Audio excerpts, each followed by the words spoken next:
பேரன்பு கொண்ட பெரியவர்களே, தாய்மார்களே, வருகின்ற சட்டமன்ற தேர்தலில் எங்கள் சின்னம் அல்வா சின்னம். மறந்து விடாதீர்கள், எங்கள் சின்னம் அல்வா சின்னம். உங்கள் தலைவருக்கு வாக்களியுங்கள். ஏழைகள் இல்லாத பொன்னான தொகுதியாக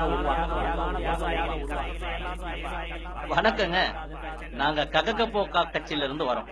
இந்த முறை தலைவர் அல்வா சின்னத்துல ஓட்டு போடுங்க. தலைவரோட ஆசையே நம்ம தொகுதிய ஏழை இல்லாத தொகுதியா மாத்தணுங்க. அதாங்க, மறந்துடாதீங்க, அல்வா சின்னம். அப்ப நாங்க வரட்டுங்களா? இல்லங்கண்ணே, காலையில எழுந்திருச்சு பொழுது சாயிரம் தண்ணியும் வேர்வை வலிதான் ரத்த வலிதான் தெரியாம உழைச்சிட்டு இருக்கு. அப்படி உழைக்கிற காசுல அறவயிறுதாயா நிரம்புது. அப்படி உழைக்கிற காசு சொந்த காசா இருந்தாலும் கோயில இருக்கிற ஒரு பிச்சைக்காரனுக்கு 1 ரூபாய் பிச்சை போட கூட எங்களுக்கு மனசு வர மாட்டேங்குது.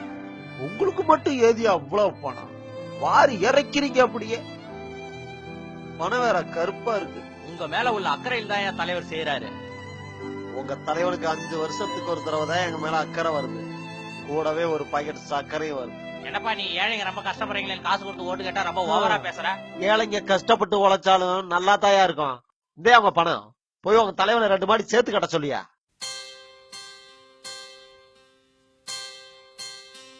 ஐயா, யாருக்கு வேணாலும் ஒட்டு போடுவோம். என் வீட்டு வாசல்ல வந்து என்னையே விலை பேசுறீங்க பார். உங்களுக்கு மட்டும் தமிழா தமிழா நாளை